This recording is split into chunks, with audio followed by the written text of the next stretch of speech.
Final Fantasy XI is an MMORPG that released in May 16, 2002 for the PlayStation 2, and later in November for Windows. It was the first cross-platform game for PlayStation 2 and PC.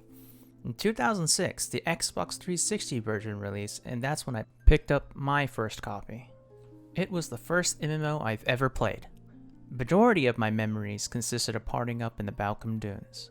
Ultimately, I had to quit the game because the game was too difficult for my 11-year-old brain. Today, I'll be talking about my first 100 hours of Final Fantasy XI in 2025, and comparing the two experiences. This is Night Daddy, and today I will be reviewing the Final Fantasy XI Ultimate Collection Seekers Edition, which released March 26, 2013 on Steam. It had an all-time peak of 60 players. I couldn't find a very accurate number, to be honest, because it only shows the Steam client numbers. Most people play through third-party apps like Windoware, which doesn't track. MMO population shows it being around 218,000 today, and I'm just going to believe that number.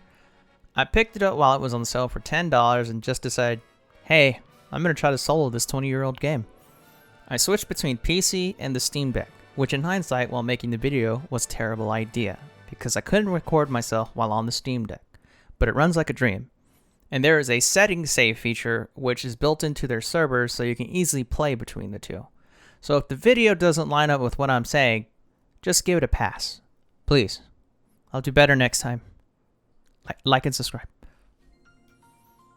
After launching the Play Online client, it immediately errored when I clicked off or Alt-tabbed out of it. It turns out, you can't play the game full screen ever, or it will crash. I assume because it was designed with the PlayStation 2 in mind. The solution is to launch the configuration option and set the game to borderless window. I opted to download Windoware instead, which allows you to run Final Fantasy XI and other tabs at the same time, and I think it has like a window or a box option, which you can play like multiple instances of 11 if you want. And there's also a lot of quality of life add-ons, but I didn't try them at the time to keep it as vanilla as possible. I did dip into it later though. I didn't record any of it because it took hours of troubleshooting to even figure out how to even subscribe and play Final Fantasy XI when you already have a pre-existing account tied to your Final Fantasy XIV account. This required me to watch 2 YouTube videos just to figure out how to give Square Enix my money. Final Fantasy XI has a subscription monetization model for $11.95 per month, plus $1 per character, so $12.95 for me. I figured it out and started playing the game. I picked the server Balfour because my friends are on the server and it's not too populated, which is fine because I plan to solo most of the content. Now with the epic cinematic intro. It all began with a stone, or so the legend says. In ages past, a sentient jewel, enormous and beautiful, banished the darkness. Its many-colored light filled the world with life and brought forth mighty gods. Bathed in that light, the world entered an age of bliss, until after a time, the gods fell into slumber. That world was called Vana'diel.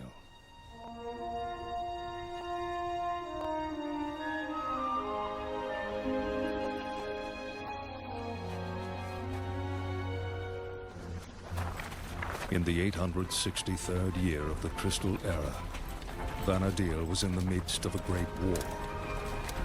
Faced with invasion by the Shadow Lord and his hordes of beastmen, the leaders of the enlightened peoples united their forces in desperate alliance. They were the Kingdom of Sandoria, the Republic of Bastion, the Federation of Windurst, and the Grand Duchy of Juno. Together, they struggled for survival in battle after battle as chaos engulfed the land.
Aldo, listen.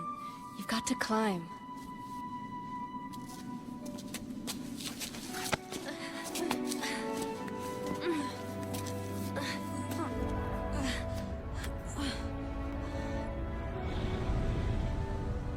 Sis?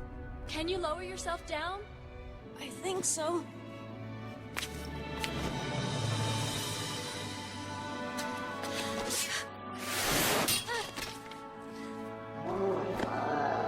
Sis, are you alright? Emmeline? Aldo, just run!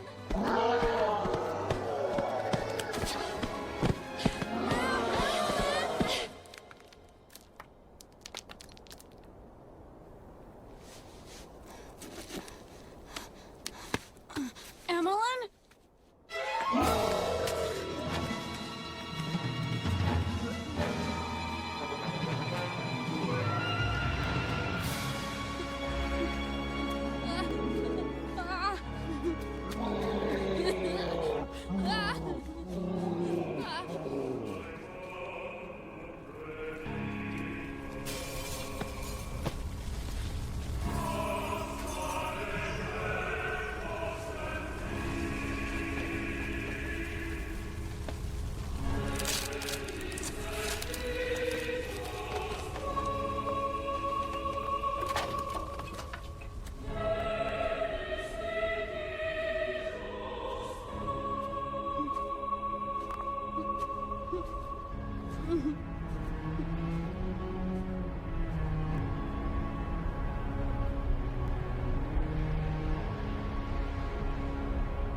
You get drama, hope, and the feeling of fellowship setting out on a journey.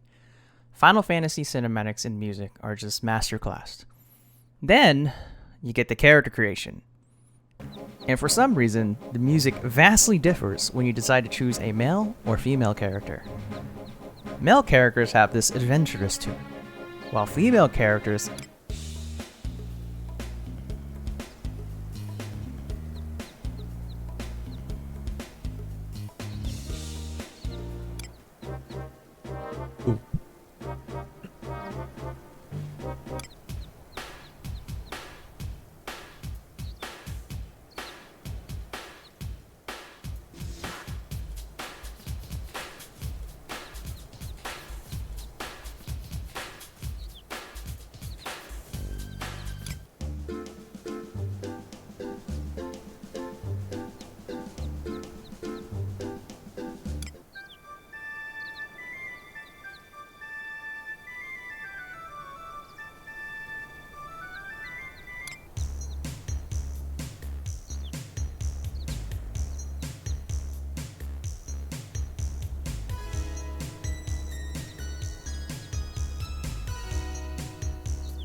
sound like there's a catwalk of some sort.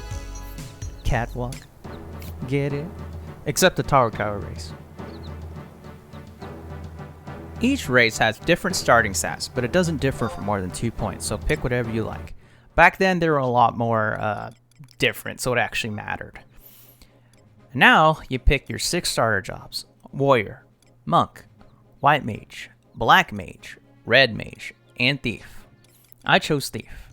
In Final Fantasy XI, there's your standard tanks, damage dealers, healers, and support across 22 different jobs if you have all the expansions. 6 are available at the beginning, but the other classes are unlocked by quests, which unlock after you get a job to level 30. Then you pick one of the 3 starting nations: the Republic of Bastok, the Federation of Windurst, or the Kingdom of Sandoria. Because I like knights and stuff, I went with the Kingdom of Sandoria. Let me preface by saying that this game is very old. I thank all the pioneers who made the guides and wikis for this game. It is almost unplayable without them. But this is definitely a 2-monitor game that requires a wiki to be open all the time, just to do the most basic stuff. This game has no quest markers or anything that tells you what to do. You just have to talk to all the NPCs and just figure it out. Nowadays, there's a tutorial NPC that you spawn next to at the starting area. It gives players a bit of direction and marks all the quests on your map, but what they don't tell you that is all kind of useless now. Teleporting is a very nice addition to the game, by the way. That was just recently added. Because back then, you walked everywhere. The quest journal doesn't provide any information, so you have to have the wiki opens at all the time. It's kind of the way to go. Gear, all the way up to level 99, is provided by the spark vendors by the exit gates. That makes crafting, trading, and hunting for bosses for gear kind of obsolete. It sucks in a way, but I have 20 years of content and 99 levels to get through, and even having all the gear streamlined to me, I felt it was going to take me a very long time to get through it. Every few levels having good gear was very important to the leveling process. And speaking of leveling, it is in my opinion the main part of the game. So now let's talk about combat. The first thing you have to do is get a signet buff from your nation. The TK guards grant you this buff near the exits. Then you find the field guide that grants you extra experience and tabs for killing certain types of enemies. Tabs are a currency that can be used at field guides to provide various buffs for a smoother leveling experience. Now that you got those, you can start combat.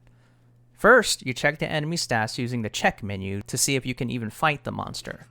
The ranges can be too weak to be worthwhile, which doesn't yield any experience, easy prey, decent challenge, even match, tough, very tough, incredibly tough, and strength impossible to gauge.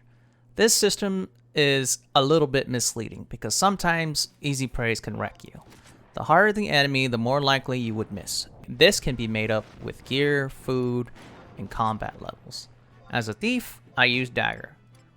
We take turns hitting each other until my dagger skill gets to level 5, which unlocks your first weapon skill.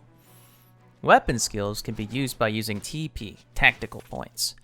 TP is built from successfully auto-attacking and casting enemy spells on the enemy. You can weapon skill when the TP reaches 1000, or you can try to let it cap out at 3000, unleashing a more powerful weapon skill. Weapon skills are determined by the type of weapon you are wielding. Each job has certain proficiencies with weapons, so as a thief, I'm most proficient with daggers, but I can use swords, clubs, and hand-to-hand if I wanted. The combat in Final Fantasy XI is very simple. You hit the enemy, build TP, and whack them with a weapon skill. Rinse and repeat, at least for now. Back then, there were no health and mana regen, so you had to rest between fights. But with trust and getting a mana refresh buff with your tabs, it's a non-issue. You can just cast in your menu, but to be more efficient, you have to make your own macro hotbar. Macros in this game is another beast in itself. It's like programming. Dying has no penalty at level 30 or below. Between level 31 and 67, a player loses 8% of their max EXP. 68 and above, they lose a fixed amount of 2,400 experience. Which sucks because you actually de-level and lose the ability to equip your gear. So now, I fight and I level to 10 and the monsters are too weak and the experience is getting really slow. Now the main type of fighting begins, leveling in parties. Back in the day, you would go to the Valkyrie Dunes and shout and try to make leveling parties. Sometimes it takes hours or days to get a party together, as always.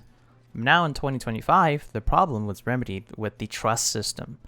The trust system is essentially using NPCs as party members. I can have a full party in the dunes without others, and pretty much go and fight wherever my level allows me. Before, it was a pain to go from map to map, because everything in the world can kill you.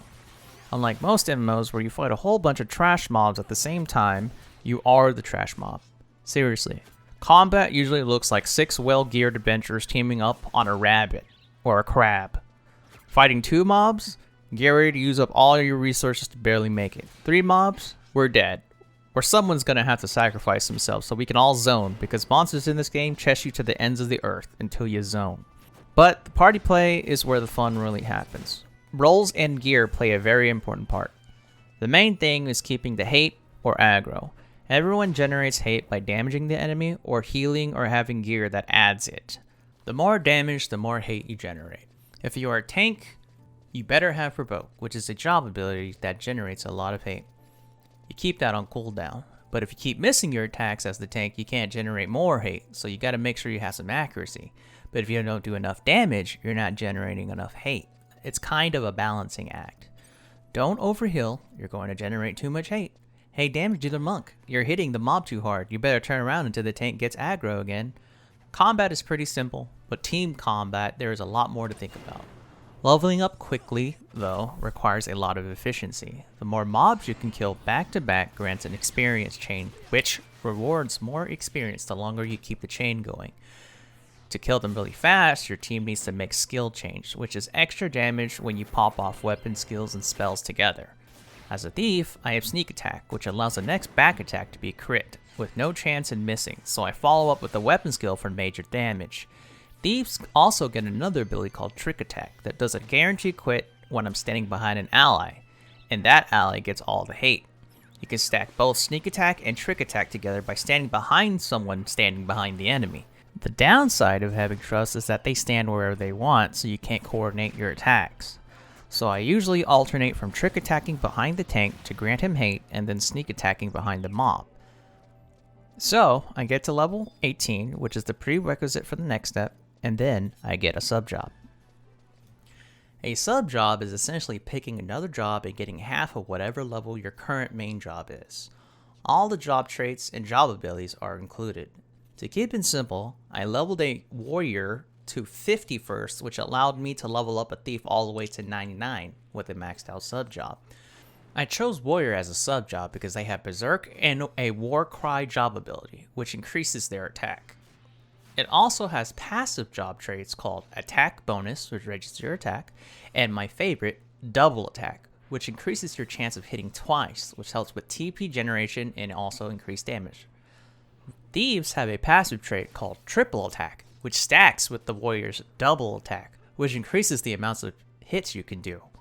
More hits equals more damage, which equals to more TP generation, which also equals more damage. Later, at level 83, you get Dual Wield, which allows you to equip 2 weapons and you can just swing away. This system is one of the reasons that got me hooked into the game. It could be a sword and shield warrior tank, or a great axe tank, or dual wield axe tank with a ninja sub job because ninja provides the dual wield trait. Or you could be a damage dealer warrior. You can do whatever you want. You could be a paladin subbing warrior for provoke, or sub ninjas for shadows to absorb hits for you, or a dancer to add life steals to your attacks. And it grants you a self-healing option, on top of your cure. There isn't one way to play the job. If you are geared the right way, and know how to play the game, it's probably viable. You don't have to make another character to try out another job either. You can just switch jobs and try them out.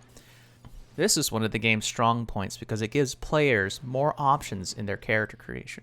So I get to level 20. Then I made a detour to Juneau to get my Chocobo license and a Raptor mount. Then I go back to leveling in Quiffum Island from level 20 to 31, Crawler's Nest to get to 40, Esha Zata to 50, and then start your Limit Break quests. Every 5 levels after 50, you need to do a quest to unlock the next 5 levels, all the way to 99. When I got to 60, I took a break and farmed artifact gear, which is gear that is exclusive to your job. They look like old Final Fantasy gear, so I had to get them.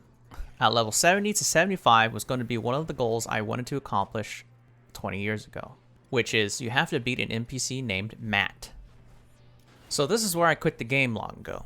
So the first job I ever done was Red Mage. To fight Matt, you would have to go to these terrible, godforsaken, faraway places on foot and fight in a terrible dungeon with high-level monsters till you get a testimony drop, which you trade to Matt to fight him one-on-one.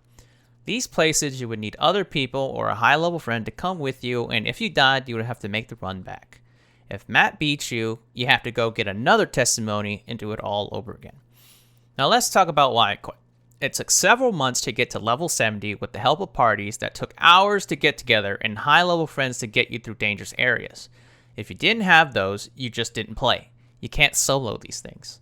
The monsters aggro by sight and sound, so you would have to cast Sneak and Invisible on yourself, or use silent oils and prism powders to traverse without the monsters ganging up on you for a chance to fight the right mob that drops your testimony.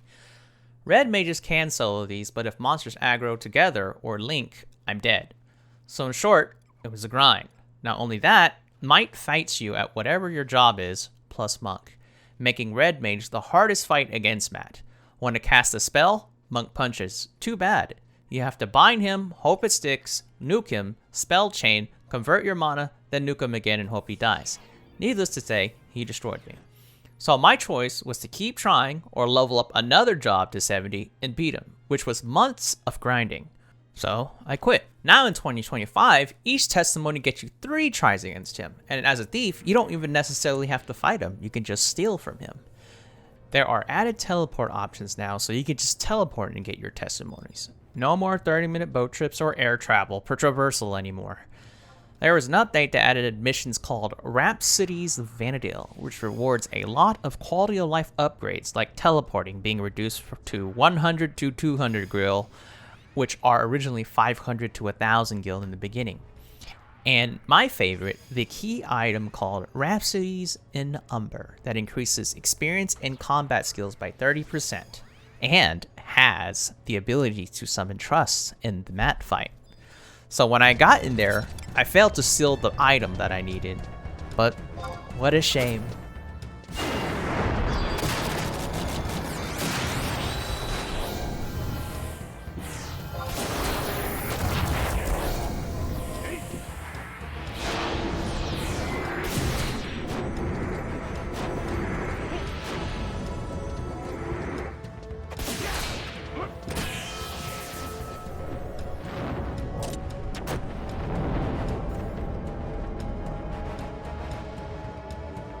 Me and the crew teamed up on an old man and beat him into the ground, thus accomplishing something I always wanted 20 years ago.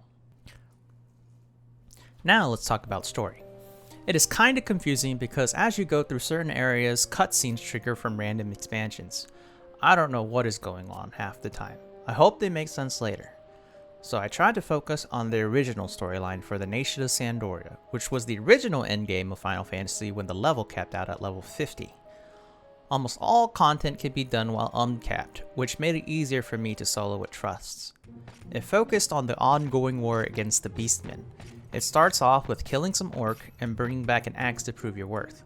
Later, some scales in the tomb of Ranper as evidence. Then, the orc kidnaps some children and you have to go to their base to kill an instant boss and rescue them.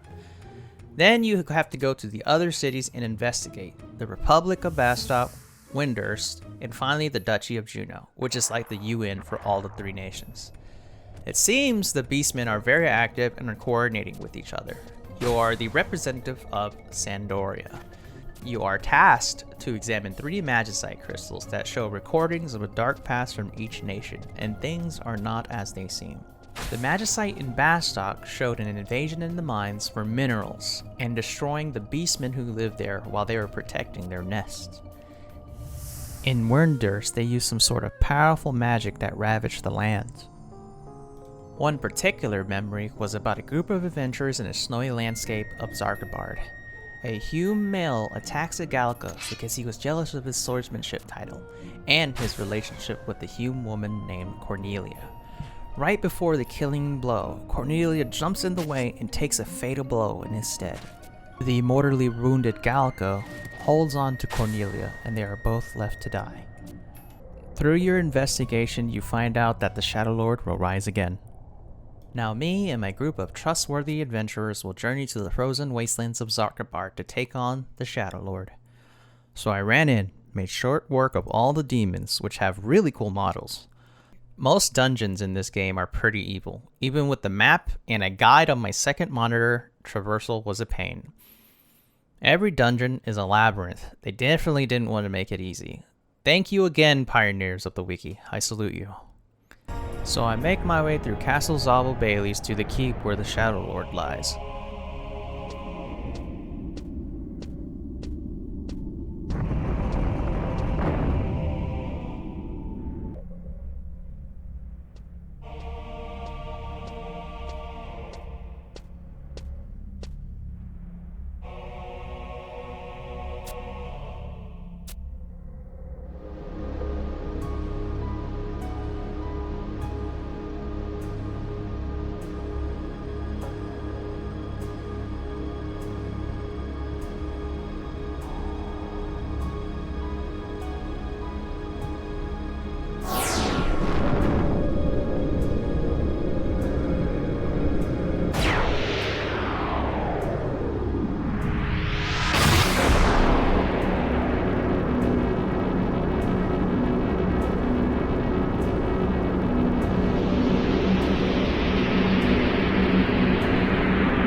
I go in, summon my trust, and I make sure I have a mage in the party, because the Shadow Lord switches between physical and magical immunities. To be honest, I was overleveled and didn't really plan anything, so I just went to town till he switched to his second phase and I went to town again.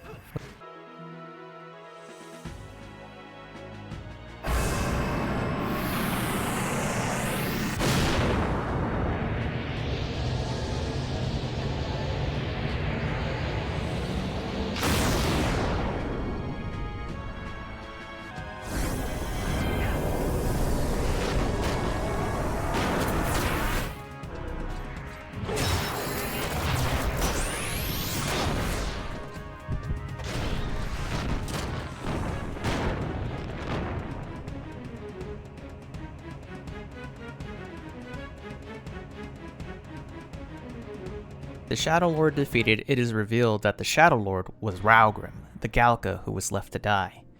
His hate, anger, and grief with the loss of Cornelia, the female Hume, turned him into the embodiment of the Shadow Lord. We are then rudely interrupted by the true villain of the series, the Archduke of Juno.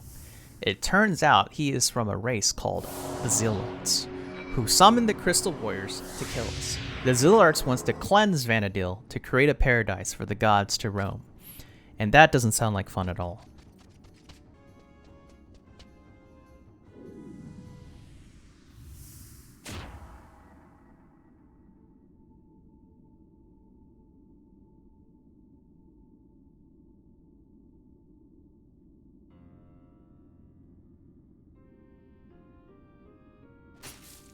Raugrim comes back to his senses and he sacrifices himself so you can make your escape.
In his final words, he mutters, "My true self died 30 years ago.